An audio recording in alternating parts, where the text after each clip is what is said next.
দেখো কালারটা কি দারুণ এসছে মাছের, খেতেও কিন্তু দারুণ লাগবে। বোয়াল মাছ নিয়েছি, বোয়াল মাছের গাদার পিস নিয়েছি।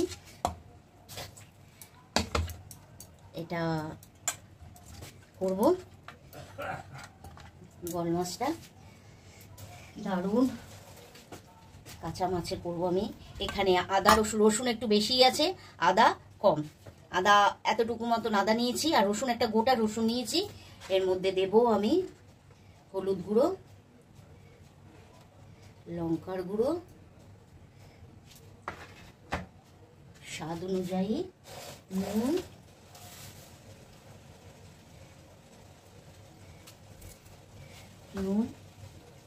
আর দেব তেল।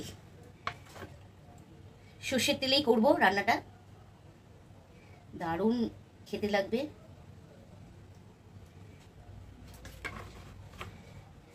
দিয়ে ভালো করে মেখে নেব।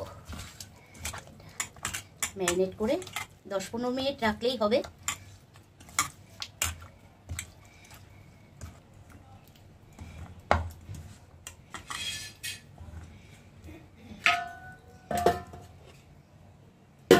তেল দিয়ে দেব।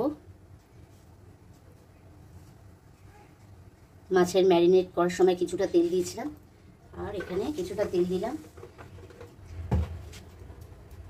তেলটা গরম হোক।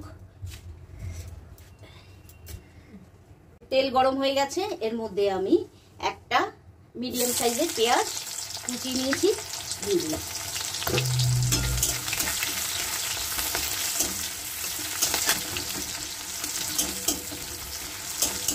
পেঁয়াজটাকে হালকা ফ্রাই করে নেব।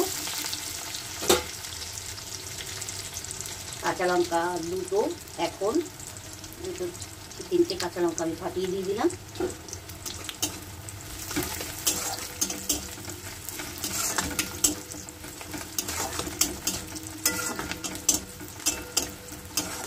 বন্ধুরা, আশা করি আপনারা সবাই খুব ভালো আছেন। বাবিনের রান্নাঘরের আরেকটি ব্লগে আপনাদের সবাইকে স্বাগত জানাই। আজ আমি বোয়াল মাছের রেসিপি করছি, দারুণ লাগবে। এইরকম একটা রেসিপি যদি আপনারা লাঞ্চে রাখেন, খুব সুন্দর। টমেটোটা দিয়ে দিলাম, দুটো ছোট সাইজের দুটো টমেটো, সেটা আমি দিয়ে দিলাম। একটা বড় সাইজের টমেটো হলেই হয়ে যায়। এটা আমি মানে ছোট, একদম ছোট ছোট এরকম সাইজের দুটো ছিল, সেটা কেটে এর মধ্যে দিয়ে দিলাম। একটু নুন দেবো, নুনটা দিলে টমেটোটা গলতে সাহায্য করবে। নুনে তাড়াতাড়ি গলে যাবে টমেটো, তাই অল্পই নুন দিলাম, কারণ মাছের মধ্যে ম্যারিনেটের সময় নুন দিয়েছি।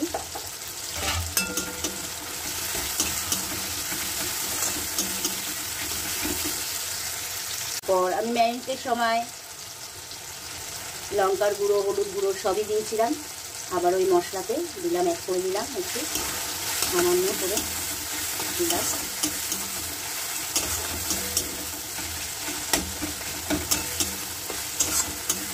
ম্যারিনেটের সময় এই চামচে হাফ চামচ করে দিয়েছিলাম, হাফ চামচেরও কম করে আমি লঙ্কার গুঁড়ো আর হলুদ গুঁড়ো দিয়েছিলাম।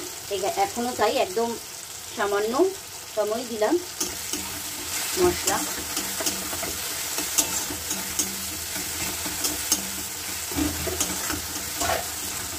এই মশলা কষা হয়ে গেছে, আর নুন দেবো না আমি, নুন আমার লাগবে না। এবারে মাছগুলি আমি এর মধ্যে দিয়ে দেবো, টমেটোটার সাথে মাছগুলি দিয়ে এই মশলাটাও এখানে দিয়ে দেবো একেবারে।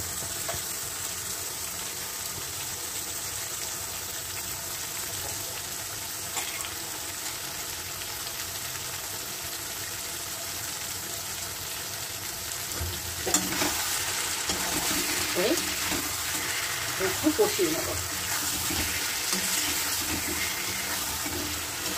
8 মিনিট মতো মাছটা এই মশলার সাথে কষিয়ে দিতে হবে।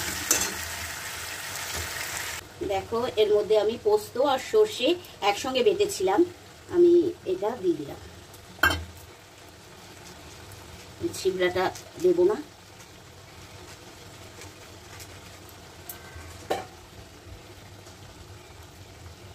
এইভাবে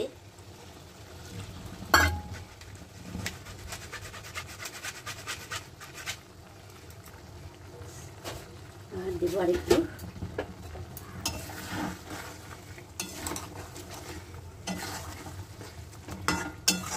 একটু সামান্য জল।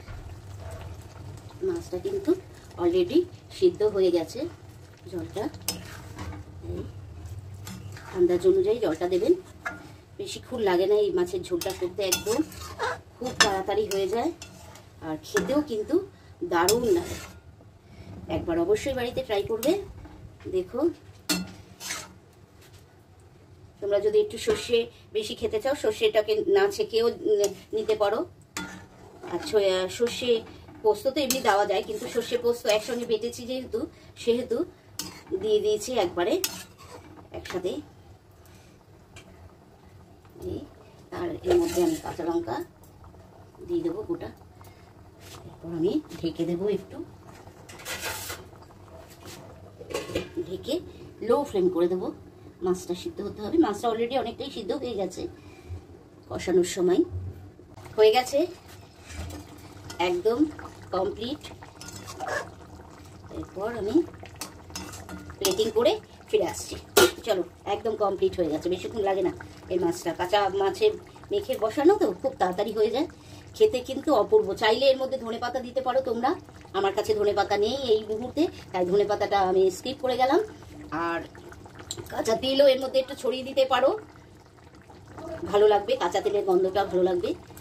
তবে আমি দেবো না কাঁচা তেল, ঠিক আছে, আমি দেবো না, কারণ কাঁচা তেল সবার সহ্য হয় না, তাই দেবো না কাঁচা তেল। তোমরা চাইলে দিতে পারো, খুব ভালো লাগবে, কিন্তু সেই সেন্টটাও খুব সুন্দর লাগবে। চলো, আমি এবার প্লেটিং করে ফিরে আসছি। দেখো কালারটা কি দারুণ এসছে মাছের, খেতেও কিন্তু দারুণ লাগবে। এইভাবে একবার অবশ্যই ট্রাই করবে, খুব ভালো লাগবে ভাত দিয়ে খেতে। ভালো লাগলে অবশ্যই লাইক কমেন্ট শেয়ার করতে ভুলবে না। বাবিনেরা কেউ শেয়ার অবশ্য করে না, তাহলে বললাম। আর অবশ্যই ফুল ওয়াচ করো আর সাবস্ক্রাইব করে পাশে থেকো। সাবস্ক্রাইব করে চলে যাও, অনেকেই দেখো না বা সাবস্ক্রাইব উড়ে যাচ্ছে, থাকছে না, সাবস্ক্রাইব না দেখলেই উড়ে যায়। গিয়ে পাশে থাকা বেল আইকনটি অবশ্যই প্রেস করবে, সময় মতন সব নোটিফিকেশন তোমাদের কাছে পৌঁছে যাবে। আজকের মতন এখানেই, পরের কোনো রান্না বা কোনো ব্লগ নিয়ে তোমাদের কাছে চলে আসবো। টাটা, ততক্ষণের জন্য তোমরা ভালো থেকো, সুস্থ থেকো আর সাবধানে থেকো।